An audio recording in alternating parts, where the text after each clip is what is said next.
Let's talk Canada. In June 2023, Hardeep Singh Nijjar, a Khalistani leader and a Canadian citizen, was assassinated outside a Gurdwara in British Columbia. Why is Khalistan operated from outside India? Simple. Because India kills dissent. Inside India, Khalistani voices are jailed, tortured, or eliminated. Why Washington, D.C.? Why the National Mall? It's the symbolic heart of global democracy. This is where Martin Luther King marched. India's panic and global fallout. India is in panic mode. Modi's government is calling the referendum terrorism. But here's the irony. Who's voting? Bismillahirrahmanirrahim. Assalamu alaikum. This is your very own Fariha Farrukh and you're watching 360 Digital English. August 15. For Indians, it's Independence Day. But for Sikhs, it is Occupation Day. Because the so-called freedom in 1947 was just a handover from British colonizers to Brahmin supremacists in Delhi. And now, the fight for Khalistan, a free Sikh homeland, has reached the gates of Washington, D.C. Well, for the first time ever, the Khalistan referendum is being held at the National Mall in the capital of United States, just steps away from the White House. And the timing?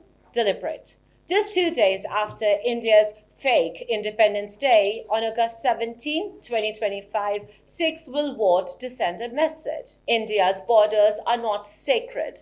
Its occupation is not permanent. Part 1.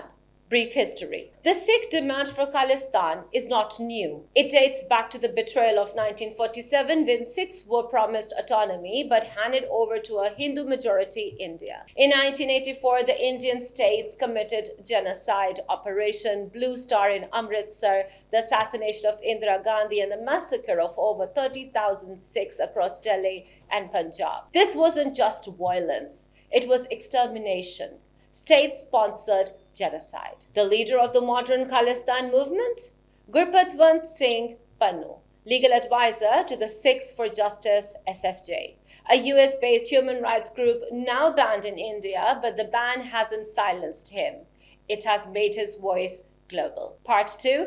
International uproar. Let's talk Canada. In June 2023, Hardeep Singh Nijjar, a Khalistani leader and a Canadian citizen, was assassinated outside a Gurdwara in British Columbia. Canadian Prime Minister Justin Trudeau pointed fingers directly at the Indian intelligence agencies. Well, what followed?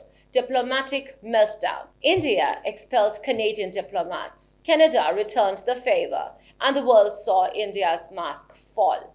Not a democracy, but a global stalker state. Now fast forward to Washington, D.C. SFJ has launched a legal and political offensive.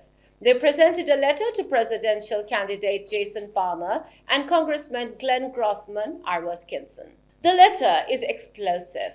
It reads, August 15 is not a day of celebration, but a day of mourning for Sikhs. India is guilty of genocide against Sikhs. We call on the United States to recognize the right of Sikhs to self-determination. Let that sink in. A US congressman now officially acknowledges the Sikh cause. This is a diplomatic earthquake. Part 3. Why is Khalistan operated from outside India? Simple. Because India kills dissent. Inside India, Khalistani voices are jailed, tortured, or eliminated. So the movement went global. Canada, the United Kingdom, Australia, and now the US. And they've mastered the international legal system using ballots, not bullets. The referendum is not illegal. It's an exercise in free expression protected under US and the international law. Part 4. Why Washington, D.C.? Why the National Mall? It's the symbolic heart of global democracy. This is where Martin Luther King marched.